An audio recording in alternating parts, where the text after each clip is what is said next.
WCLN 1170 Radio and Cable Channel 16 are pleased to present We Should Know, hosted by JW Simmons, an upbeat, informative look at people, places, and issues facing our community. This education-based analysis of issues will remain positive and informative as we consider closely what we should know. Ladies and gentlemen, welcome back. We Should Know is on the air. My name is JW Simmons, your host. And we're actually on site today, getting out of the studio. We're in beautiful Salemburg, North Carolina, on site at the North Carolina Justice Academy. One of those locations in the county that we're very proud of. In fact, in the state we're very proud of. We have two folks here that know quite a bit about that. And one of them is Trevor Allen, the director of the North Carolina Justice Academy. Trevor, thank you for being with us today. JW, thanks for being here. Appreciate the opportunity. Good to see you again. Absolutely. And Scott Grantham is with us also. And Scott is an instructor developer here at the Justice Academy. And Scott, thank you for taking time and all that you do here for the Academy and for law enforcement officers in the state. Glad to be here. Want to kind of open this conversation up today to talk a bit about the Academy itself. We're sitting on somewhat of hallowed ground in the sense of education. And I'm sure, Trevor, you could touch on this a bit, but you know, when I look at it and I ride through this facility or I'm over here for other reasons, I look around and I reflect on Southwood College. And then I think about Pineland back during those days, and then Edwards Military Academy. Right. This has got a huge historical value, doesn't it? Rich educational history here, which we're very proud of. Going back to 1856, I believe the date was, and you mentioned some of those schools. And to be able to succeed that and do what we do from an educational standpoint, we're very proud to be able to do that. And it's really JW both campuses. So not just here in Salemburg, but even our other campus in Edneyville out in Henderson County also was Edneyville High School prior to it being taken over by us and used as our second campus. So rich history and education, we're very proud to keep that going. One of the things that strikes me is when I'm looking at this campus and I'm looking at what happened back in 1973 with transforming this, and I look at that transition, it just seemed to be how it came together was just a smart move on the state of North Carolina's part. And there was a lot of players in that. I won't get to call into names, but between attorney generals and legislators and others, a lot of folks will probably check me on that. But the reality is there was a lot of players that made this happen. But it formed an interesting framework and fabric for training police officers and law enforcement officers in the state. I can get you to kind of touch on that a bit. Sure. So North Carolina has, and I say this for a matter of pride, not as showing off, well, maybe a little bit of showing off, but we're very proud of the fact that in North Carolina, we lead the way in terms of training, development, and delivery across the country. There are states, JW, that use nothing but a set of PowerPoint slides to do critical training from.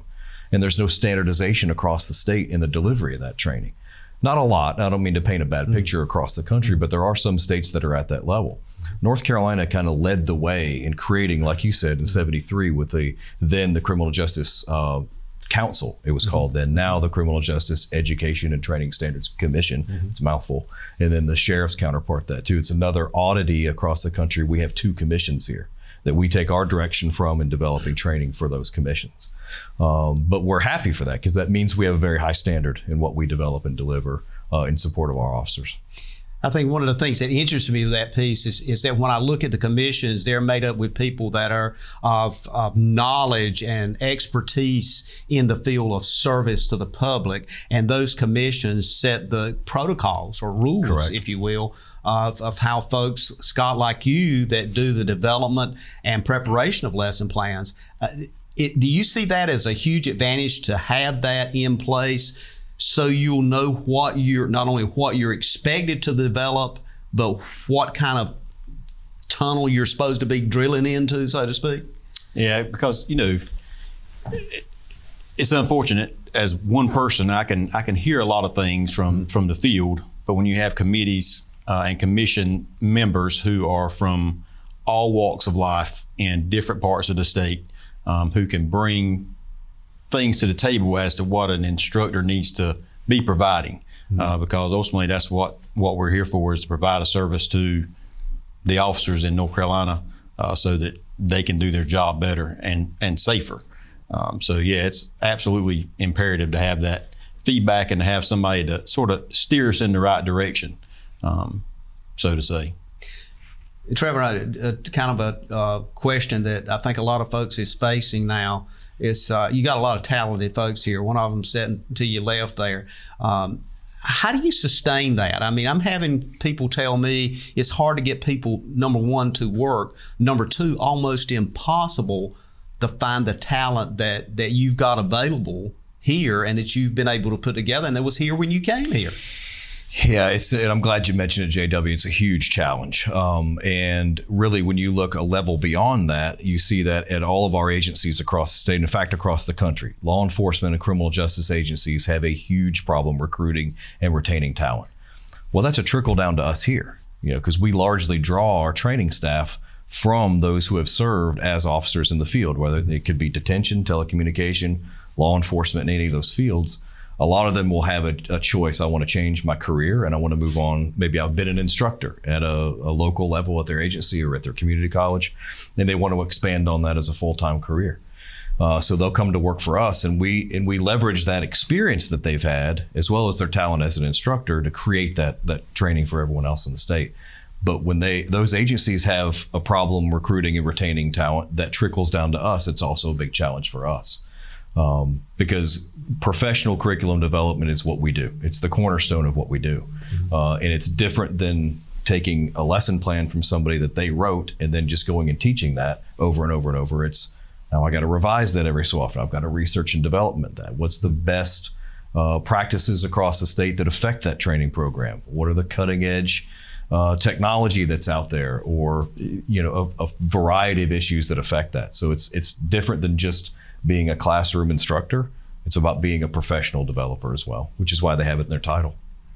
I'll segue to you, Scott. I mean, that was a perfect way to open the door to touch on this. And I think that I want to kind of get into this up front. The first segment of the show, I want to talk a bit about the kinds of things that you do here, particularly as it relates to some of the most critical areas that we as a society has identified. And that is our children, our folks that go to school each and every day. And we look now in an era in which we have seen for the past 20 plus years some horrific sights of things that's happened within school buildings. And you represent that particular piece of research development in something we refer to as school resource officers. I don't want to say they are not normal people, but they are beyond the average expectation.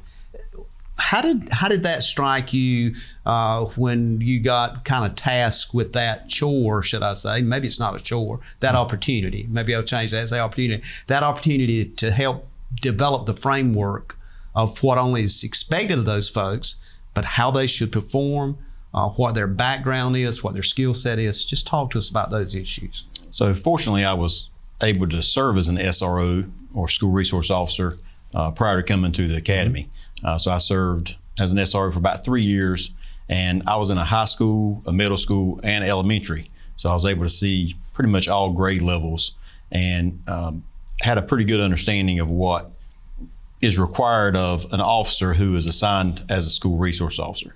So, the fact that 20 years ago, there were very few SROs in the state, and now there are probably a couple of thousand. It's a pretty big task.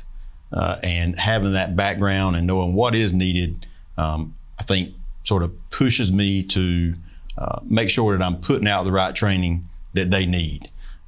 Fortunately, I'm able to sit on some various boards, like the North Carolina Association of School Resource Officers, with SROs from across the state, and taking what they perceive as issues that need to be pushed out. That's always helpful in that development.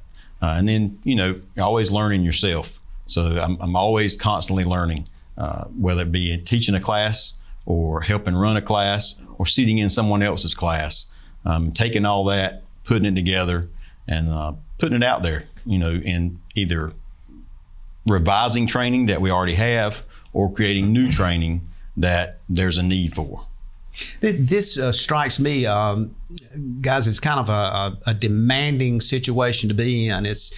I can sit here and just listen, and I can feel the pressure on that, because the guys that's in those schools, they're not, quote, just the average law enforcement officer or police officer. I'm hearing psychologists, I'm hearing relationship building, I'm hearing bonding. How do you train that? How do you get the right person for that? How do you vet someone for that?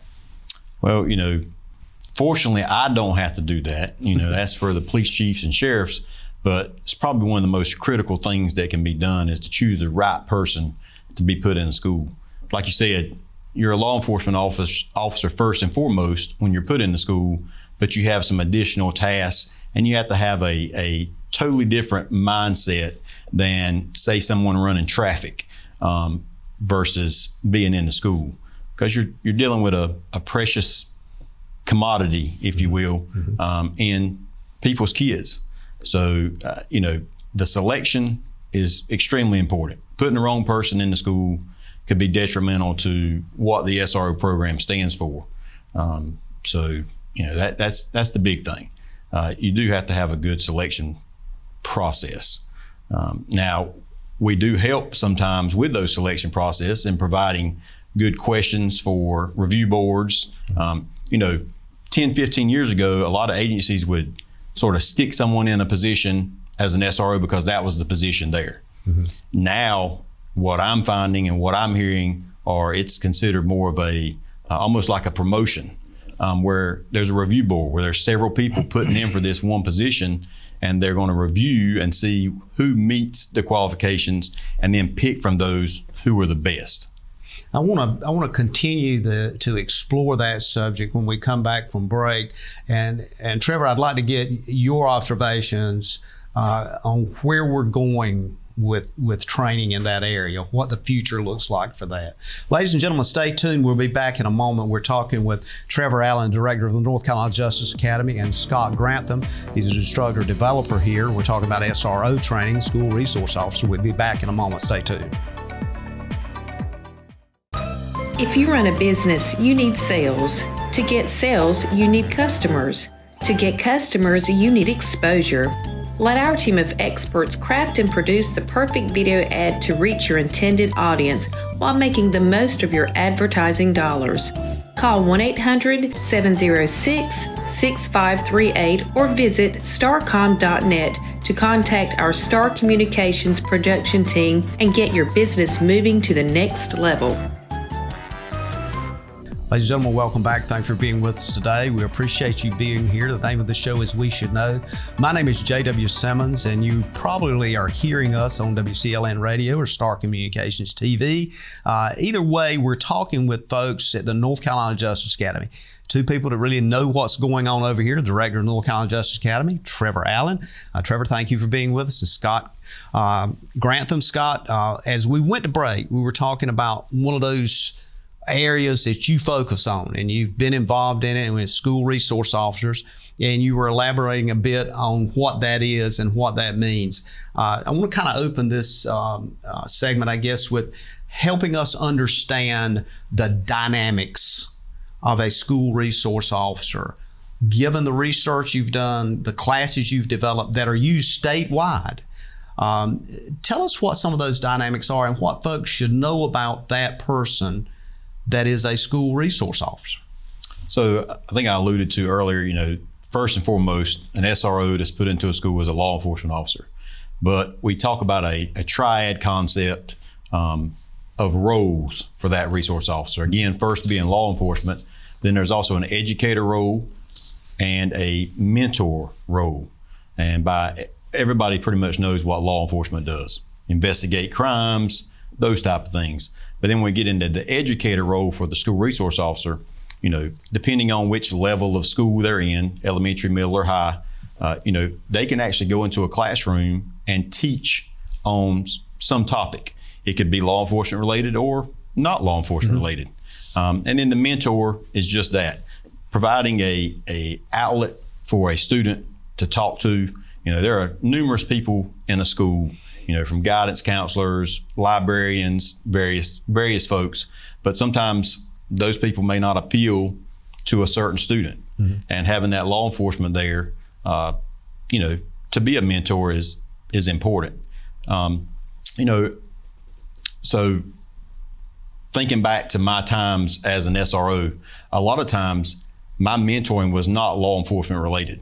It was things that I experienced as a child or as a young adult that I could bring to a student to try to help them in whatever situation they're going through. So, it's not just wearing a badge as an SRO. It's about also just being a person and showing that side to your students and staff. Trevor, when you look at that and you look at that particular area of training that happens through your oversight, is that something that we put enough time into? Is there something that we need to understand as a larger society of the excellence that you're expecting, of the outcomes you're expecting, and are we measuring that? Is there a way to measure if we're getting to that point? Yeah, so JW, really what you're talking about is level 3, what we call in the professional development phase of level 3. So not just, a level 1 and 2, meaning did someone like the training, did it get good reviews? Is there a transfer of that training to the real world, right? Did what I just teach them affect them positively in their daily roles, right? So that's an ongoing thing. Many different ways to try and measure that. And it's not an exact science, but we certainly try to do that. But to answer your first part of your question with SRO is why we have an SRO certificate program here. Taking Scott's basic class is step 1. He's got a list of classes within a certificate program that if an officer completes those classes, lends them, not only gives them a certificate, but lends them, that credibility as being a subject matter expert in this world. So we try to go beyond just that minimum and really affect that training in multiple layers. And this is a question for both of you together, and both of you comment on this, but there seems to be a movement today that we have a stronger tie to social justice rather than criminal justice. And that affects the way people look at what enforcement is and their expectation of enforcement. Now, if you'll think about what I'm saying here, just look at what I guess revealed itself in Uvalde, Texas. Look at what's happening as we look at various major shooting situations, not only in schools but throughout the country. And social justice comes up in literally minutes and says, we want justice now. But if we look at justice in the traditional term, that's not the way justice happens. Help us understand, particularly with school resource officers, how do you engage a person, explain to them this is part of what you're going to be facing? Because the reality is they will face that. Well, that's pretty deep. I don't know exactly how we explain that, but from a law enforcement standpoint, all law enforcement experience this. Basically we want what we want now, right? And I don't really know how you teach someone to deal with that other than using various different tactics and research that we pick up on. From de-escalation, which is talked about a lot. You've been in law enforcement, a long time ago, we'll just say. You were doing de-escalation techniques. Yeah. It just wasn't necessarily called de-escalation. We called it crime prevention back then. Yeah. Now, from our standpoint, we're trying to, not necessarily hang a title on it, but create an avenue on how to do this properly, if time and circumstances allow. So I guess just putting as much to these officers as we can. In the SRO training, we try to do some role play, and some of those role play exercises will involve, a student. They'll involve a teacher who's mad because you didn't do what they felt like you should do to a student, as far as like charging, and have them work through how they're going to respond and why they responded that way. And then as a class, we'll critique that, and you'll sort of talk about the do's and don'ts and why would you want to do this or why would you not want to do that. So that's really the only way I can think to sort of prepare as much as you can for what they may encounter, especially as an SRO. Trevor, one of the things I've noticed you are kind of used as a guide, should I say, and I call them core. I'll call them core drivers, and it's called relevance, innovation, timely, and engaging. Right. The right method of doing things. And this is, I don't know whether you coined this or not, but it's ladled out on you. So tell us how that fits with what Scott is just describing. Well, I think so. I did coin it, and I think, I'd have to leave the room. He can tell you what the real response is to that as our mantra daily. But it really is born from my hatred of hearing this is the way we've always done it. Right. That phrase, well, this has worked for 30 years. Why are we changing it now?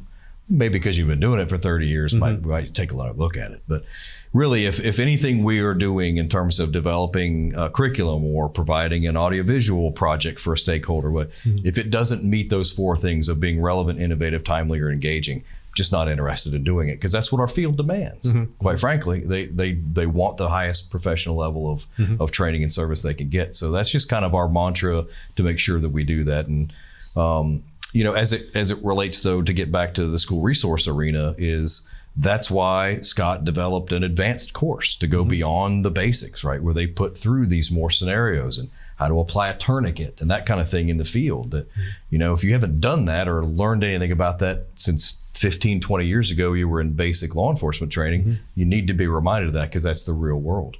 But it's also why the professional part of the curriculum development for us is the research component. There's a lot of news. You mentioned Uvalde, and there's a lot of news, a lot of opinions out there about what police or law enforcement did right or wrong. Most of it people are saying was done wrong. Well, you know what? It takes time to figure that out. I can't just, without all the facts and time to digest all the actions and read an after action report to know, really critique right or wrong what was done. And then we take those types of things and go, okay, what are the lessons learned that we can now incorporate moving forward? I can't just take a news media story from Uvalde and put that in his program tomorrow. We need to really digest all this to figure it out. So there's a time element of it too. Everybody wants things now. We would rather get it right. And I do spell it wrong, R-I-T-E, right? Yeah, R-I-T-E. We want to get it right rather than fast. And I think the relevance of that is something that caught my eye, Scott, is that you were recognized for doing course development and building it around that one of those words in that right model, which was relevance. And one of the statements in there struck me as a question. It was not a question, but it was a question.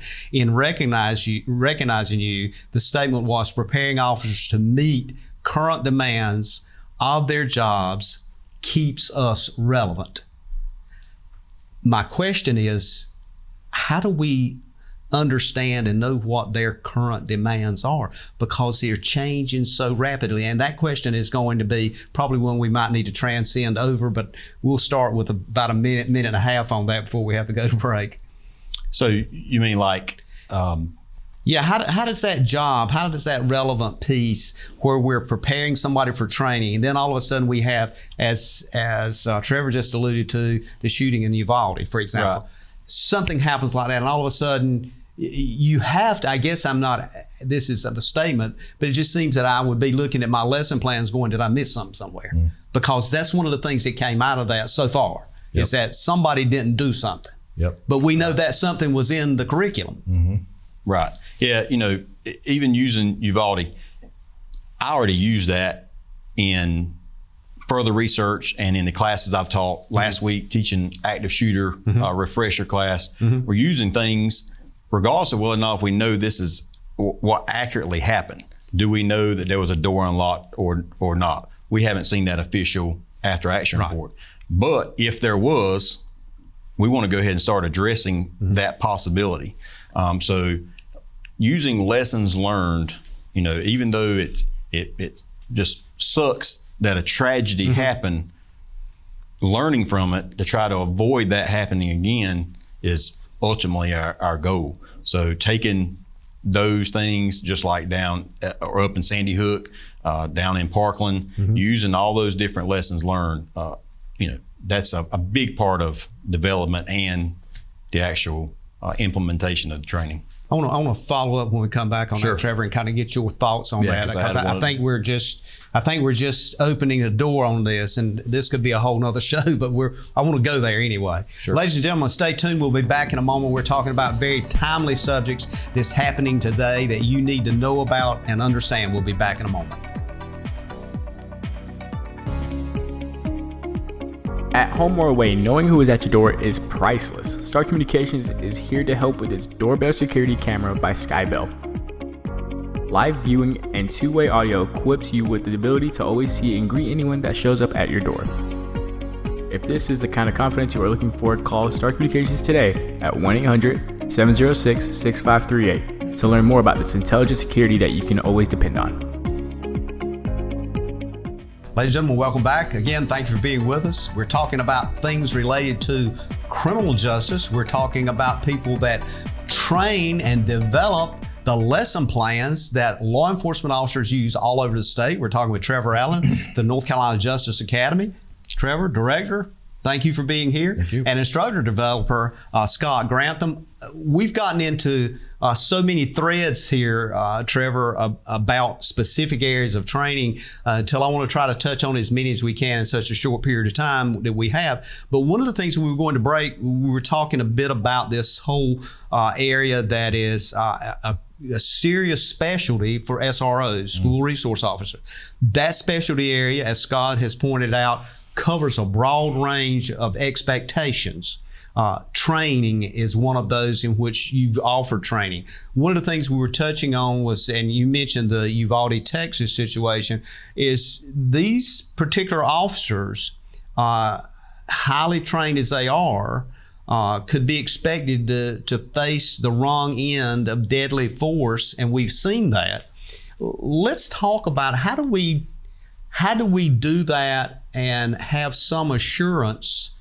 And again, to Scott's point, we're not doing the hiring, we're doing the training, but how do we get some assurance, at least in our mind, that they're going to do the right thing at the time they need to do the right thing for the right person or persons, i.e. those children? Yeah, I think on a few levels, JW, and I'd like Scott probably in a minute to probably follow me up with talking specifics within the SRO training, because that's his world, he's the expert in that. But on a larger sense, it's about creating the most professional, cutting-edge training we can create that's legally defensible and that's current and relevant to today's needs. I think that's first.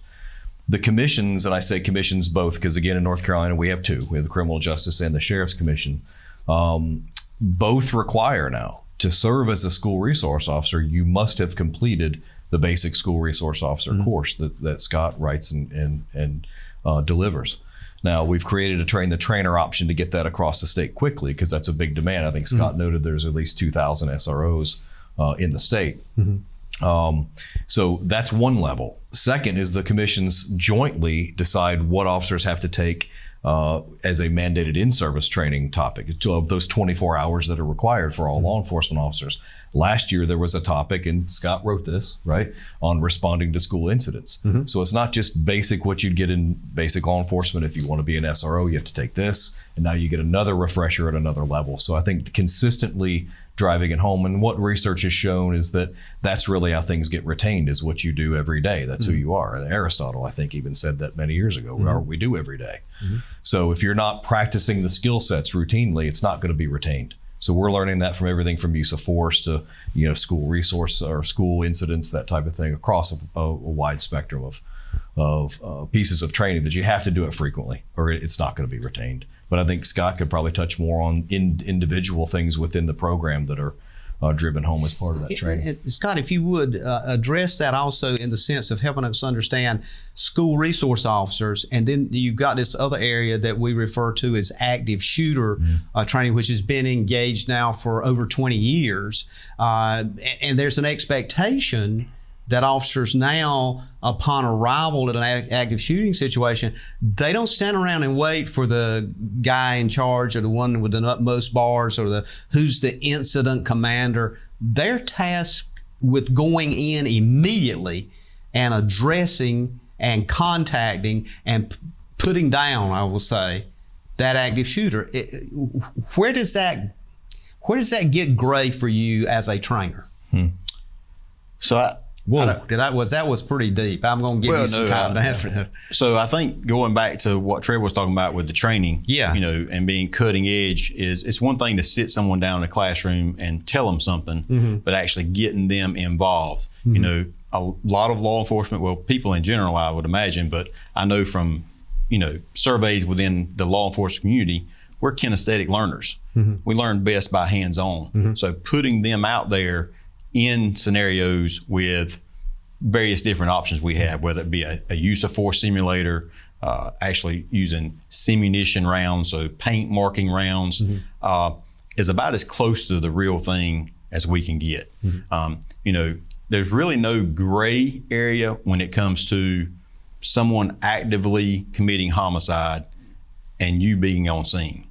There's no, like you said, there's no let's wait and hear what somebody has to say. What does policy say? No, I like to tell people when I raise my hand and put my hand on the Bible, I took the oath to go in and stop the killing. Now I don't want to be an idiot and not be tactful. So we want to teach and train the best we can how best to do that and stay alive. Right. But ultimately, we've got to get in there and do our job. So as far as the training goes, just taking it to the absolute closest to real life you can do.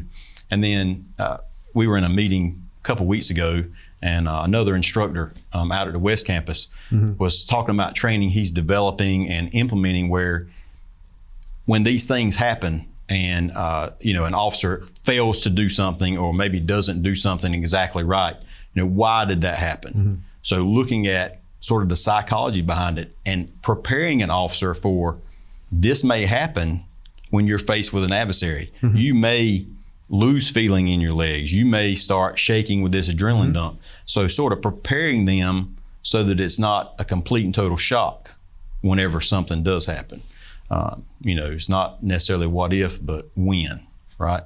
But you also do training in the area of active shooter. I mean, you've actually gone out and trained officers. When you're doing that training, do you have you had occasions that you would look and think, I'm not sure this person is really getting it, or do you see observations in times that you feel like you need to pull somebody off to the side and say, now you do understand in the real world, this is what you're going to be, because this is huge. I think this is one piece of it that a lot of folks hadn't talked about that much, but you're asking a person not much different than going into a combat situation under gunfire to continue to press forward. Right. And it's almost like an unconscious request. Your conscience may be telling you, you don't need to do that. But inside of you, as you just pointed out, something's got to be there to trigger you to do it. Right.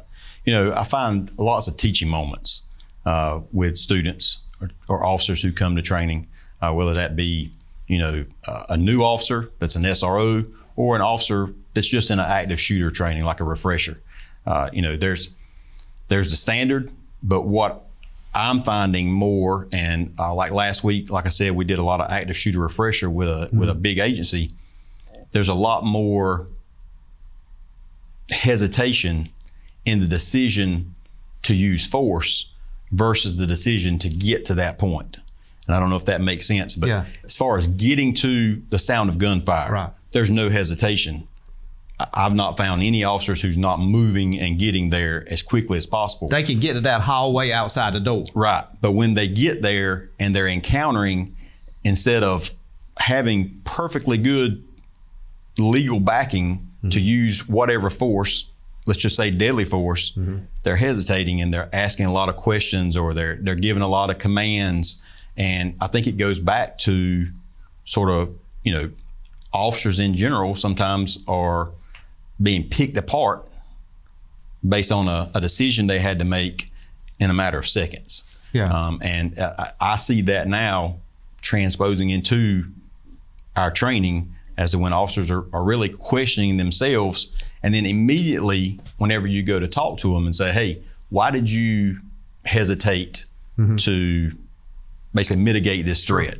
Why did you talk and keep asking these questions when you knew you were good? I don't really know. I felt like I needed to continue to challenge them versus go ahead and do what legally needed to be done. And it's frustrating because you're teaching de-escalation, but de-escalation sometimes can come back and bite you whenever you're dealing with something as severe as an active shooter who's standing in a hallway in a school with a gun after shots have been fired. It's not a lot of time there to spend de-escalating. We need to mitigate that threat. So Trevor, what I'm hearing Scott saying, it comes down to an individual's decision, not a chain of command decision, and that individual has to feel empowered enough to do that. Correct. And when it comes to schools, I'm here because I talk to stakeholders a lot, right? Chiefs and sheriffs, and a lot of the conversation lately has been, that command presence on the scene, setting a command post and who's in charge of it really should be the SRO in a school, right? If that's the person on site, right, who knows the layout of the school and knows who's supposed to be there and not, really that person should be the one in charge, at least initially. We do find some things in training, as I'm listening to Scott talk about specifically SRO things and active shooter. I've thought about a number of topics, even when I was teaching many moons ago. But you do have students that will show you they either have it or they don't. And really that's an opportunity. It's like the Tour de France is on right now, right? You can't win the Tour in the first week, but you can lose it, right? So in training, you can show those behaviors that maybe this isn't for you. And we owe it to that student to pull them aside, like he said, and talk to them about this and present every scenario possible as close as you can to the real thing to see how that person will perform. This to me is such an important topic because we've talked about Uvalde, but if you look back at Parkland, I think we had the same situation in Parkland in which we had a school resource officer that either hesitated or didn't aggressively pursue the person that was committing the carnage. So, I want to make sure that we spend enough time on this before we go to the next kind of commentary I want to talk about. We're coming up on a break here, and we're going to come back and then I'm going to try to do a bigger wrap. But I think one of the things we're going to discover in our conversation today is that some of these subjects need to have more time, and we need to spend more time with the public in developing understanding. Students, yes, first and foremost, but the public needs to understand. Ladies and gentlemen, we'll be back in a moment. We're talking about a very timely subject that affects all of our lives. We look forward to seeing you for the last segment in one moment. To get the most out of your electronic devices, you need a strong internet connection and a protected home Wi-Fi network. You need high-speed internet from Star. Star has the fastest, most affordable high-speed internet service available for all your devices. We have no long-term contracts or high-pressure sales. Our service speaks for itself, and switching is hassle-free. We take care of everything with free installation from a local company. High-speed internet from Star. Internet at the speed of life.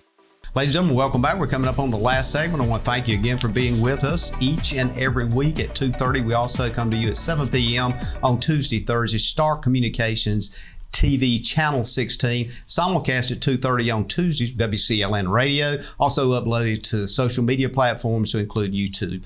Want to remind you, when you want to get up with us, simple. Just email us at weshouldknow@gmail.com. That's weshouldknow@gmail.com, as many of you have done and continue to do. Also, you can drop a snail mail to us at Post Office Box 1482, Clinton, North Carolina. That's Clinton, North Carolina, if you happen to live somewhere out of the bounds of Sampson County. So it's 28328. We're talking with the Director of North Carolina Justice Academy today, Trevor Allen, and also the person that is in charge of training for school resource officers, Instructor Developer, Scott Grantham. Scott, a lot of folks know your name in this area. I've spent about 14 plus years with the Sheriff's Department, and you ended up in this job, which puts you in a position, as Trevor, you alluded to a while ago, training school resource officers 2,000 plus in the state on particular. So got a lot of stuff I want to cover. One of the things I want to kind of segue into is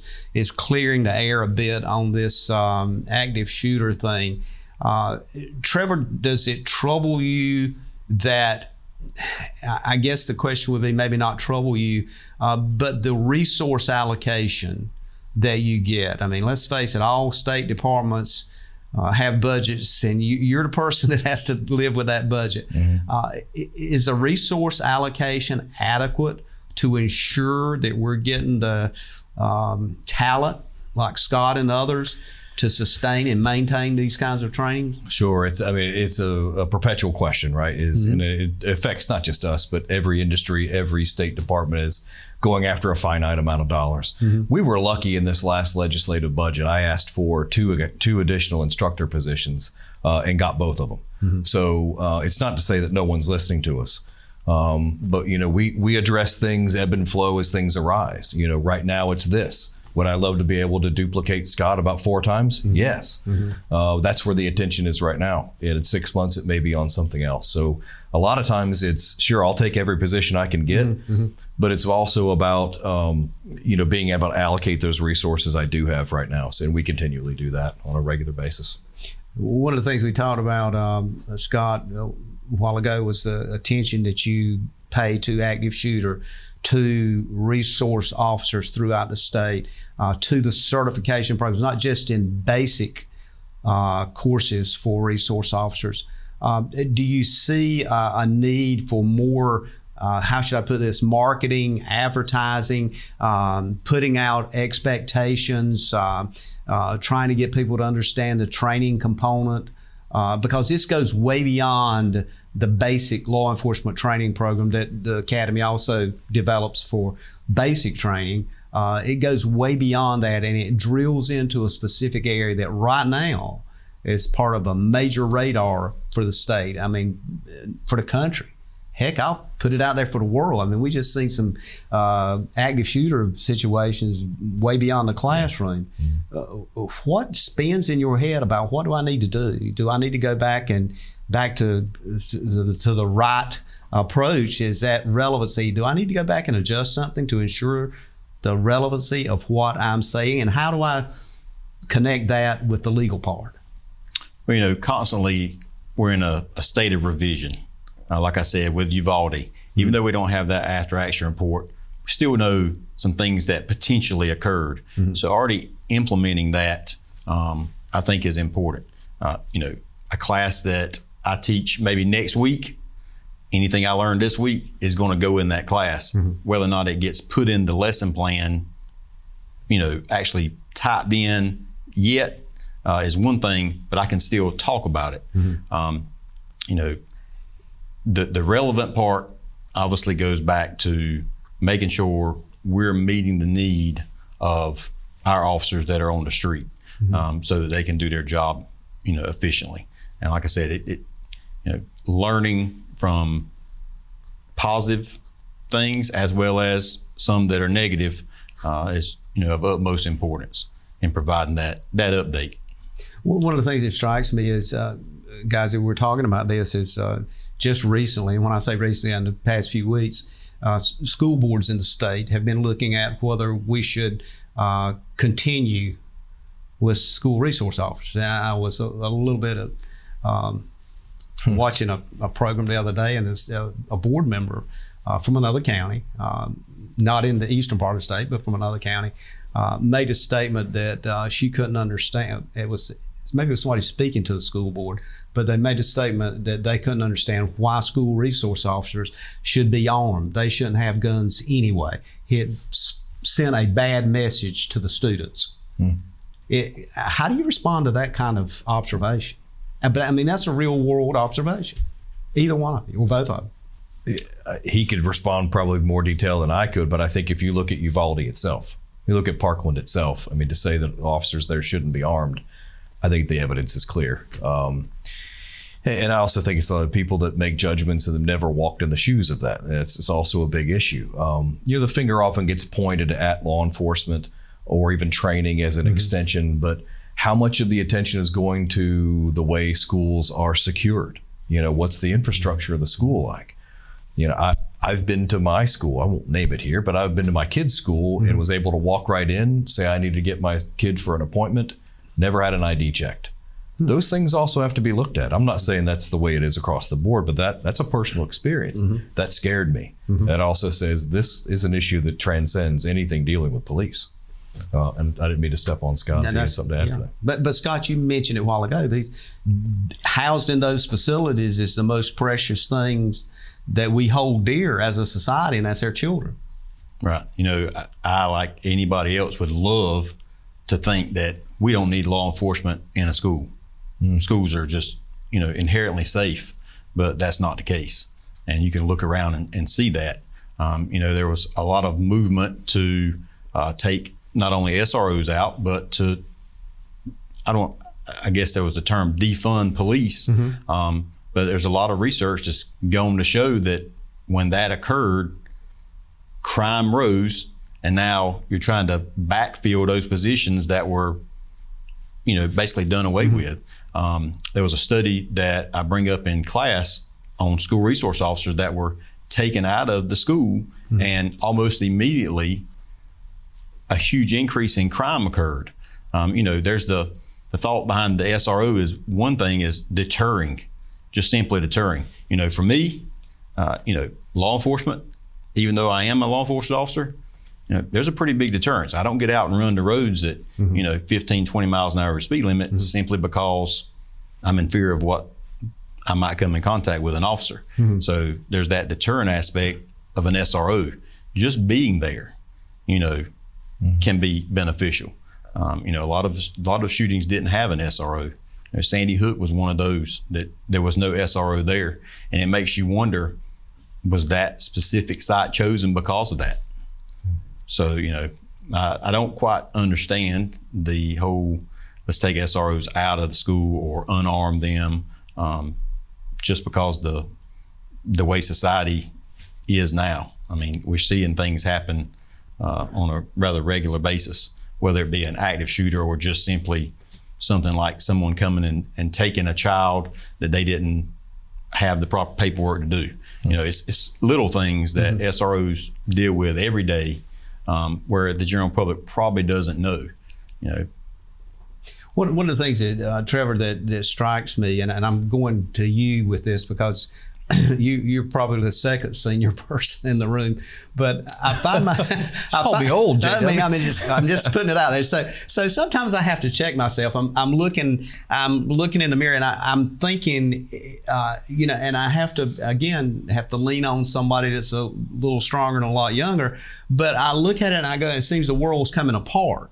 And it's things that is just historically, you mentioned a while ago, was so obvious, but now we've accepted so much. I mean, it's really strange things. And part of it is we're expecting law enforcement officers to not only be psychologists, but when we use the word de-escalate, we're not talking about people that have a degree in psychiatric care, nor do they have a clinical psychology degree, nor are they paid the highest salaries that you can imagine. We're talking people to train to do specific things, and one of those is enforce the laws.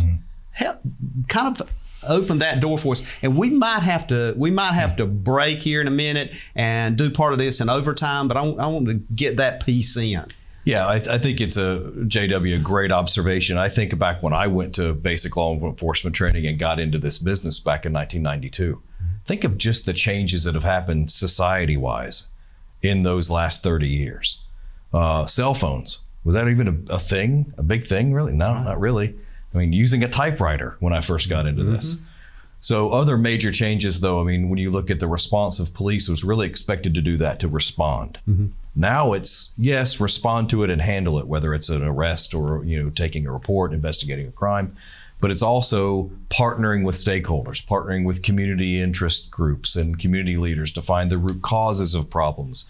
Not just crime, but quality of life. And what's the root of that? Is it economic? Is it education? Is it what role can police play in that bridge, you know, to help solve these problems? So the role is expanded almost exponentially. And that becomes critical, Scott, I think, when we think about your development piece and how you develop a course to be able to say to folks, this is what we want you to do. However, these other factors that are circling around out there, if they land on your shoulder at that time, may be a critical component and could destroy the whole concept of what you're trying to teach. Right. And we're going to go ahead and I'm going to do this. We're going to break on that comment, but we're going to continue and do a little We Should Know overtime. But I want to close the show out to say that we understand we can't address all the issues and all the questions and comments, but there's some of these things that I think needs to be touched on. Ladies and gentlemen, thank you for being with us today. We're going to go into We Should Know overtime. The show is over. We look forward to seeing you again next week right here on We Should Know, and may God bless.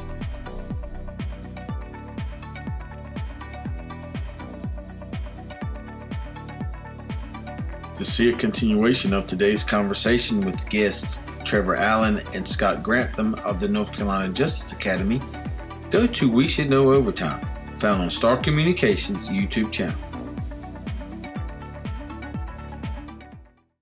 Thank you for tuning in to this week's episode of We Should Know with host JW Simmons. If you have a question, comment, or suggestion regarding this or any episode, please send your emails to weshouldknowedu@gmail.com. And remember to tune in every Tuesday at 2:30 for another informative episode of We Should Know.